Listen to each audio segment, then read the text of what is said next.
England beat New Zealand, यानी कि पाकिस्तान को मौका मिल गया सेमीफाइनल में क्वालिफाई करने का। तो फिर क्या पाकिस्तान के semifinal qualification scenario realistically possible? India versus Pakistan semifinal में हो सकता है क्या? विल जैक्स एक के बाद एक 4 प्लेयर ऑफ द मैच, और वो भी एक ही टूर्नामेंट में, ये तो रिकॉर्ड कर दिया है। इससे पहले कौन किया था वो भी बताएंगे। लेकिन क्यों साउथ अफ्रीका लास्ट मैच से पहले ग्रुप टॉपर बन गया है? इंडिया और वेस्ट इंडीज चाहे नेटरलैंड में मात दे दिया हो, उसके बाद भी टॉपर नहीं हो सकता? सबको लेकर बात करेंगे। जानने के लिए इस वीडियो को अंत तक देखिए और जल्दी से स्पोर्ट्स ट्यूटोरियल्स को सब्सक्राइब कर लीजिए। England versus New Zealand, what an epic match, a last over thriller, pure dramatic chaos, what a finish by Will Jacks and Rehan Ahmed. Rehan Ahmed and Will Jacks made 44 runs, incredible partnership, took the game completely away from New Zealand. क्या New Zealand से थोड़ा light approach हो गया? लेकिन Will Jacks 4 player of the match, और वो भी एक सिंगल वर्ल्ड कप एडिशन में। इससे पहले कौन किया था पता है? याद है? 2012 था वो साल। शेन वॉटसन, जी हाँ, ऑस्ट्रेलिया के ऑलराउंडर शेन वॉटसन ये कारनामा कर चुका था। तो फिर क्या विल जैक्स शेन वॉटसन का एक एडिशन में 4 प्लेयर ऑफ द मैच की इस रिकॉर्ड को तोड़ पाएगा? कमेंट सेक्शन में जरूर बताना। लेकिन न्यूजीलैंड, क्या उनका अप्रोच और बेहतर हो सकता था? क्या गेम प्लान में कमी रह गया? मिचेल सैंटनर को पहले ओवर करना चाहिए था, या फिर एक प्रॉपर ऑफ स्पिनर कूले मैकनकाई को करवा सकता था? दरअसल मिचेल सैंटनर ने सोचा कि ग्लेन फिलिप्स, जो आज बैटिंग में भी बहुत अच्छा खेला है, फील्डिंग तो हमेशा से कमाल का रहता है और आज भी एक फ्लाइंग कैच पकड़ते हुए नजर आए, लेकिन गेंदबाजी भी बहुत अच्छा कर रहा था। 3 ओवर में सिर्फ 21 ही रन दिया था, और कप्तान Harry Brook most crucial wicket वो अपने पॉकेट पे कर चुका था, इसलिए ही उनको एक और ओवर दिया। और आर प्रेमदासा ग्राउंड जो बहुत ही बड़ा है, तो वो सोचा कि लेग साइड के उस बाउंड्री को प्ले में लाएंगे और वो जो ऑफ स्पिन करेंगे तो फिर विकेट टेकिंग एक ऑप्शन होने वाला है, ये सोचकर किया था। लेकिन वो गेम प्लान सही नहीं रहा। 22 रन एक ओवर में, और वही मैच पूरे तरीके से हाथ से निकल गया। फिर कप्तान मिचेल सैंटनर भी महंगे पड़ गए। जी हाँ, 16 रन तो उसके ओवर में भी आ गया, लास्ट ओवर में तो सिर्फ थोड़ी सी फॉर्मेलिटी बच गया था। लेकिन विल जैक्स कमाल का खेल रहा है, 4 player of the match, it is incredible performance. और रेहान अहमद भी क्या सरप्राइजिंग नॉक खेला आज। गेंदबाजी में भी 2 विकेट लिया, और बैटिंग में भी कमाल का तूफानी 300 स्ट्राइक रेट से बैटिंग किया, कमाल ही कर दिया है यार। और इस वंडरफुल विन के साथ इंग्लैंड सेकेंड ग्रुप की ग्रुप टॉपर बन चुका है। जी हाँ, और अब उनके साथ कौन क्वालिफाई करेगा, पाकिस्तान या फिर न्यूजीलैंड, यही अब देखने वाली बात है। ये इंग्लैंड और न्यूजीलैंड के मैच के बाद एक बात तो तय है, जहां न्यूजीलैंड सेमीफाइनल में डायरेक्ट क्वालिफाई कर सकता था, वो मौका अब मिस कर चुका है। अब उल्टा पाकिस्तान को एक मौका दे दिया है। जी हाँ, अगर पाकिस्तान श्रीलंका को एक बड़े मार्जिन से हरा देते हैं, तो फिर पाकिस्तान डायरेक्ट एंट्री करेगा। पाकिस्तान अगर श्रीलंका को पहले बैटिंग करते हुए 63 रन से मात दे दे, मिनिमम 63 रन से, तो फिर आसानी से क्वालिफाई कर जाएगा सेमीफाइनल में। और अगर पहले बैटिंग श्रीलंका किया, तो फिर चेस करते हुए अगर पाकिस्तान दिए हुए टोटल को 12 ओवर के अंदर कर दिया जाए, तो फिर पाकिस्तान के पास एक और चांस है सेमीफाइनल में क्वालिफाई करने का। मतलब अगर पाकिस्तान एक डोमिनेटिंग विन श्रीलंका के अगेंस्ट ले आ सकते हैं पल्ले के लिए इंटरनेशनल स्टेडियम, जहां ये मैच खेलने वाला है, जहां पिछले मैच में इंग्लैंड के खिलाफ पाकिस्तान हार गया था, अगर इस मैच में पाकिस्तान अपने गलतियों को फिर से ना रिपीट करे, गलतियों को सुधार के फियरलेस अंदर से खेले, तो फिर पाकिस्तान के पास एक और मौका है।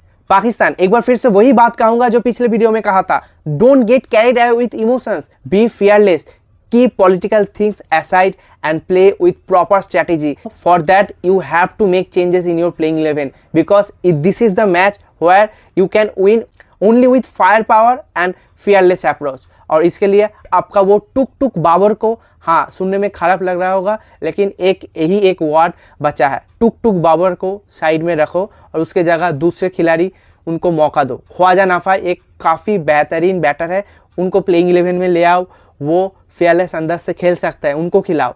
और ऊपर से शाइम आयूब बैटिंग में कुछ नहीं कर रहा है, वो बॉलिंग जो कर रहा है उससे बेहतर अब अबरार अहमद को खिलाओ, जो कि उससे कई गुना क्वालिटी गेंदबाज करके दे देगा। पिछले मैच में भी शाइम आयूब गेंदबाजी में भी कुछ नहीं कर पाया था, तो फिर उसके 2 ओवर से ज़्यादा अबरार अहमद की 4 ओवर बहुत ज़्यादा क्रूशियल होगा। तो इसलिए जो बैटिंग में कुछ नहीं कर रहा है शाहिन आयुब, उसको हटाओ, वो एक बैटिंग ऑलराउंडर है। ये बात अपने दिमाग में अच्छे से बैठाओ और उनको अब प्लेइंग 11 से साइड करो। तो फिर अब प्लेइंग 11 में फ़खर जमान के साथ साहिबजादा फरहान ये ओपनिंग पेयर बनाओ। फ़खर जमान जो काफ़ी एक्सपीरियंस बैटर है और पिछले मैच में भी नीचे आकर अच्छे बल्लेबाजी किया था, और अगर वो एक्सपीरियंस के साथ, अगर फायर पावर के साथ वो खेले, एक लंबा पार्टनरशिप बना दे, तो फिर साहिबजादा फरहान और फ़खर जमान एक डेडली कॉम्बिनेशन बन सकता है। फ़खर जमान अगर एक लंबा पारी खेल जाए तो फिर आपका टोटल बहुत आगे ले जा सकता है। इसलिए फ़खर जमान और साहिबजादा फरहान को एज अ ओपनिंग प्लेयर भेजो। नंबर 3 में कप्तान कुछ नहीं कर रहा है, इसलिए ख्वाजा नफ़ई को एक बार भेज के देख सकते हो, उसके पास तो फेयरलेस अप्रोच है। और नंबर 4 पे कप्तान आओ। नंबर 5 पे उस्मान खान, जो इंडिया के खिलाफ खेल रहा था लेकिन अब तक उतना कुछ किया नहीं है, लेकिन उस्मान खान के पास भी एक फेयरलेस अप्रोच है। वो चाहे तो अच्छे तरीके से, वो अगर क्लिक कर जाए तो खेल सकता है बड़े बड़े शॉट। तो फिर नंबर 5 पे उस्मान खान, नंबर 6 पे vice captain Shadab, number 7 Mohammad Nawaz, और फिर शाहिन शाह को नंबर 8 पे भेजो। और सलमान मिर्जा को बाहर बैठाओ नंबर 9 पे, उसके जगह नसीम शाह को ले आओ। नसीम शाह एक बहुत बेहतरीन राइट आर्म पेसर है और आपके पास ऑलरेडी शाहिन शाह है लेफ्ट आर्म पेसर के तौर पर, तो फिर एक और क्यों चाहिए? उससे बेहतर एक राइट आर्म पेसर के तौर पर नसीम शाह को ले आओ, उसको खिलाओ।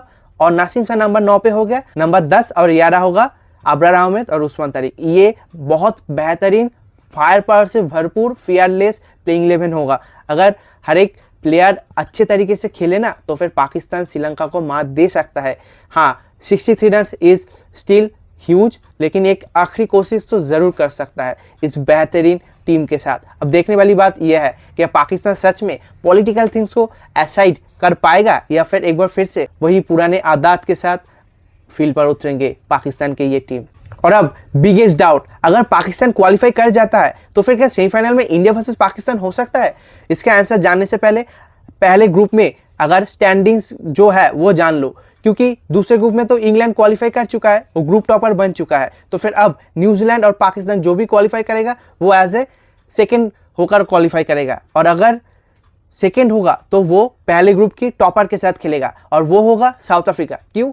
क्योंकि अगर साउथ अफ्रीका लास्ट मैच में जिम्बाब्वे से बहुत ज़्यादा नेट रन से हार भी जाए और इंडिया और वेस्ट इंडीज में से कोई भी एक बहुत ज़्यादा लंबा, बहुत बड़ा नेट रन से जीत भी जाए, तब भी साउथ अफ्रीका ग्रुप टॉपर रहेगा। क्योंकि आईसीसी के पॉइंट टेबल में पहला रूल है हेड टू हेड देखा जाएगा। साउथ अफ्रीका से इंडिया और वेस्ट इंडीज दोनों ही हारे हैं सुपर 8 में। तो फिर अगर south Africa net run rate में पीछे भी होगा, तब भी इंडिया और वेस्ट इंडीज जो भी जीतेगा वो मैच, वो साउथ अफ्रीका को क्रॉस नहीं कर पाएगा। यानी कि साउथ अफ्रीका ग्रुप टॉपर है, ये कंफर्म है। तो फिर अब इंग्लैंड ग्रुप टॉपर है, इसका मतलब इंडिया और वेस्ट इंडीज में से जो जीतेगा वो इंग्लैंड के साथ खेलेगा, वो अंक खेलेगा। और न्यूजीलैंड और पाकिस्तान के बीच जो जाएगा वो खेलेगा साउथ अफ्रीका के साथ। अगर साउथ अफ्रीका के साथ न्यूजीलैंड खेलता है तो फिर वो इंडिया में होगा, ईडन में, और अगर पाकिस्तान खेलता है तो फिर एक बार फिर से श्रीलंका में जाने वाला है। तो फिर वो जो सवाल था, बिगेस्ट डाउट था, जी नहीं, इंडिया वर्सेस पाकिस्तान सेमीफाइनल में तो नहीं देख सकते, लेकिन आपको क्या लगता है क्या फाइनल हो सकता है? वो आप जरूर कमेंट सेक्शन में बता सकते हो। तो फ्रेंड्स, आपको क्या लगता है क्या पाकिस्तान सच में एक बड़े मार्जिन से श्रीलंका को बीट करके सेमीफाइनल के रास्ता खोल पाएगा, या फिर न्यूजीलैंड ही जाएगा सेमीफाइनल में? कमेंट सेक्शन में ज़रूर बताना। और वीडियो अच्छी लगी तो लाइक और दोस्तों के साथ ज़रूर शेयर कर देना, और ऐसे वीडियोस के लिए स्पोर्ट्स डिटेल्स को ज़रूर सब्सक्राइब कर लेना और इंस्टाग्राम में भी जाके फॉलो कर देना।